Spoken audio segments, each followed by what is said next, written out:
ଯିବେ ନା ଜୟ ଜଗନ୍ନାଥ। ଯଦି ବଣ ଜଙ୍ଗଲ ସେ ସ୍ତ୍ରୀକି ଧରି ଗଲେ ଲକ୍ଷ୍ମଣ ବାବୁ ତାଙ୍କ ସାଙ୍ଗରେ ପଡ଼େଇକି ଗଲେ ଗୋଟେ ଇଡିଅଟ ଲୋକ ଚନ୍ଦ୍ରଗ୍ରହଣ ସରି ସୂର୍ଯ୍ୟଗ୍ରହଣ ଗଲା କିଛି ଏଟା ଏଇ ଐତିହାସିକ ଯୋଉ ଜିନିଷ ଆମର ନୁହେଁ। ହେତୁବାଦୀ ମାନେ ଲକ୍ଷ୍ମଣ ବାବୁ ବି ଯୋଉ ବାହା କାମ ହେଇଥିଲେ କରିକି ରାମ ବର୍ତ୍ତମାନ କହିଲେ ଯୋଉଟା ମୋ ସିନ୍ ସ୍ତ୍ରୀକି ଧରିକି ଆପଣ ଯାଉଛି ଆପଣ ଦେଖିଲେ ଆପଣ ସ୍ତ୍ରୀକି ଧରିକି ଆମ ପୁରୀବାସୀ କେହି ଓଡ଼ିଶାରେ ଦେଖିନଥିଲେ। ଇଏ ମାଗିଆ ଯୋଉ ନୁହଁ ହେତୁବାଦୀ ଇଏ ହେଉଛନ୍ତି ପେଲିବ ହିଡ଼ିମ୍ବା ବଂଶ। ହିଡ଼ିମ୍ବା ବଂଶ କିଏ ଆପଣ ଜାଣିଥିଲେ? ପାଣ୍ଡବମାନେ ଯୋଉ ଯାଇଥିଲେ ବନବାସ ହିଡ଼ିମ୍ବାକୁ ଭୀମ ବାହା ହେଇଥିଲେ। ସେ ପେଲିବ କେମିତି ମାଉଁସ ଖାଲି ଭିଟିକିରି ଖାଉଥିଲା। ଇଏ ତ ମାଗିଆ ତାଙ୍କୁ ତା ବୋଧେ ପୁଅ ହବ କ'ଣ ହବ ହିଡ଼ିମ୍ବା ଏଇ ଯୋଉ ହେତୁବାଦୀ ତା ପୁଅ। ଆରେ ତୁ ଲକ୍ଷ୍ମଣ କ'ଣ କରି ତା ସାଙ୍ଗରେ ଯୋଡ଼ିଛୁ? ଆରେ ଲକ୍ଷ୍ମଣକୁ ଜଗନ୍ନାଥଙ୍କ ସାଙ୍ଗରେ କ'ଣ ତାଙ୍କୁ କ'ଣ ଅପମାନ କରି କଥାବାର୍ତ୍ତା କରୁଛୁ? ଲକ୍ଷ୍ମଣ କିଏ ଜାଣିଛୁ? ଲକ୍ଷ୍ମଣ ହେଉଛନ୍ତି ସ୍ୱୟଂ ଅନନ୍ତ ବଡ଼ ଠାକୁର। ଆରେ ବଡ଼ ଠାକୁରଙ୍କୁ ଅପମାନ କ'ଣ କରୁଛୁ? ଜଗନ୍ନାଥ ପେଲିବ ତେତିଆ ଯୁଗରେ ଶ୍ରୀରାମ ରୂପରେ ନ ଯାଇଥାନ୍ତେ ତୁ କ'ଣ ପେଲିବ ବଇଁଶୀ ବୁଝୁଥାନ୍ତୁ? ଆରେ ବଇଁଶୀ ବୁଝୁଥାନ୍ତୁ? ସେମିତି ଆଉ ଦିନେ କେବେ ହେଲେ କରିବୁନୁ। ଗୀତା ପଢ଼ିଛୁ? ଆରେ ଗୀତା ପଢ଼ିଛୁ? ଯିଏ ତାକୁ ଅବମାନନା କରିବ ସିଏ ପେଲିବ ତାକୁ ବୁଲେଇବ ମାଗିଆ ବାଘ ରୂପରେ ବୁଲେଇବ। ଆଉ ବିଲକୁଲ ମାଗିଆ ଜନ୍ମ ନାହିଁ।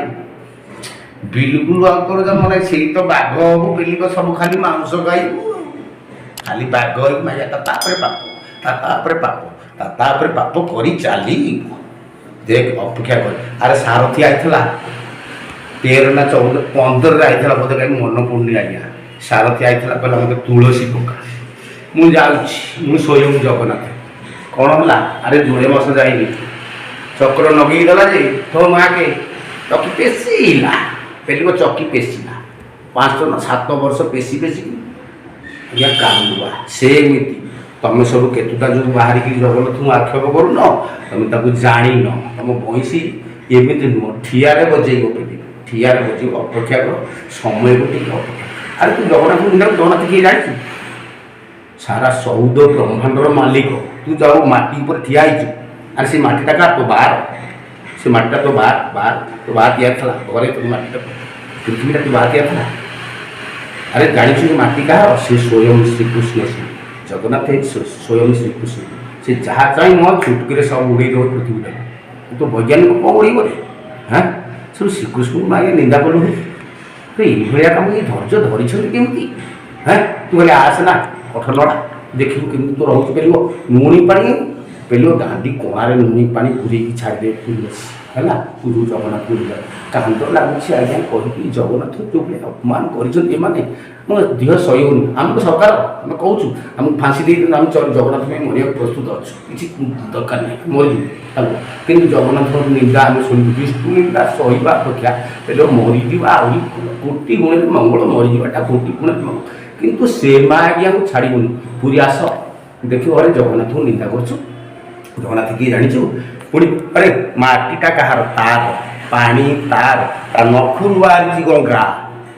ବିଷ୍ଣୁଙ୍କ ନଖରୁ ଗଙ୍ଗା। ପୃଥିବୀ ତାର ସ୍ୱର୍ଗ ତାର 14 ବ୍ରହ୍ମାଣ୍ଡର ମାଲିକ। ତୁ କ'ଣ ଜାଣିଛୁ? ତାକୁ କ'ଣ ବୋଲି ଭାବୁଛୁ? ତୋ ଘର ତୋ ବଡ଼ ବୋଉ ସେ ତ ଭାବୁଛୁ ତୋ ଘର ଠାକୁର।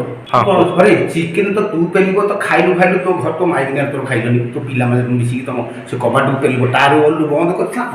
ସମସ୍ତେ ବସିକିରି ମା ଖା ଝିଅ ଖା ଅମୁକ ଖା ମୋର ଆଜି ବର୍ଥଡେ ହେଇଛି। ବୋପା କ'ଣ ମୋ ପାଟିଟା ଖରାପ ହେଇନି ଆଜି ମାଂସ ଖାଇବା। ସୂର୍ଯ୍ୟ ପରାଗ ତ ଆମକୁ ସୂର୍ଯ୍ୟଦେବ ଓହ୍ଲେଇକିରି କହିଛନ୍ତି ଆଉ ଚିକେନ ଖାଇବୁ ଖାଅ ମିଡ଼ିଆରେ କିନ୍ତୁ हमसे कोई ज़्यादा नहीं। ଆମେ ଓଡ଼ିଶାକୁ ବାହାରକୁ ଦେଖେଇଦେବୁ ଆମେ ଚିକେନ ଖାଇଛୁ। ଚିକେନ ଖାଉ ଚିକେନ ଜଗନ୍ନାଥଙ୍କୁ କ'ଣ କରି ଚିକେନ କହୁଛୁ? ଜଗନ୍ନାଥଙ୍କୁ ଚିକେନ ସାଙ୍ଗରେ କ'ଣ ଯୋଡ଼ିଛୁ କି? ଆରେ ତୁ ମାଗିଆ ଆସି ଡାଲମା କେବେ ଖାଇଛୁ? ପେଲିବ ତୋର ଉଠରୁ ଛାଡ଼ି ନଥିବ ପେଲିବ ତାର ଗୋଟେ କଣିକା ଏ ଯେଉଁ ନିର୍ମାୟ କଣିକା ନୁହଁ ଇନ୍ଦ୍ର ଜାଣିଛୁ କି 33 କୋଟି ଦେବତାଙ୍କ ଭିତରେ ଯେଉଁ ଇନ୍ଦ୍ରକୁ ତାଙ୍କ ପାଦ ତଳ ବ୍ରହ୍ମା ଶିବ ଇନ୍ଦ୍ର ତାଙ୍କ ପାଦ ମଞ୍ଚାଳୁଛନ୍ତି ସଦାବେଳେ। ତୁ କ'ଣ ପେଲିବ ତାଙ୍କଠୁ ବଡ଼? ଆରେ ତାଙ୍କଠୁ ବଡ଼ ତୋ ବଇଁଶୀ ବଜେଇବ ଆଳୁଆରେ ବଜେଇବ ଅପେକ୍ଷା କରେ ଯୋଡ଼ିଏ ମାସ ଅପେକ୍ଷା କରେ। ମୁଁ ଭାଇମାନଙ୍କୁ ସମସ୍ତେ ଆଉ କିଛି କହୁନି। ଭାଇମାନଙ୍କୁ ସମସ୍ତଙ୍କୁ ଅନୁରୋଧ କରୁଛି ୟାଙ୍କ ପାଇଁ ଯେତେ ଶୀଘ୍ର ପାରୁଛ ସରକାରଙ୍କୁ ମୁଁ ଅନୁରୋଧ କରୁଛି ଯେତେ ଶୀଘ୍ର ପାରୁଛ ଏମାନଙ୍କୁ ତୁରନ୍ତ କଡ଼ା ସଜା ଦିଆଯାଉ।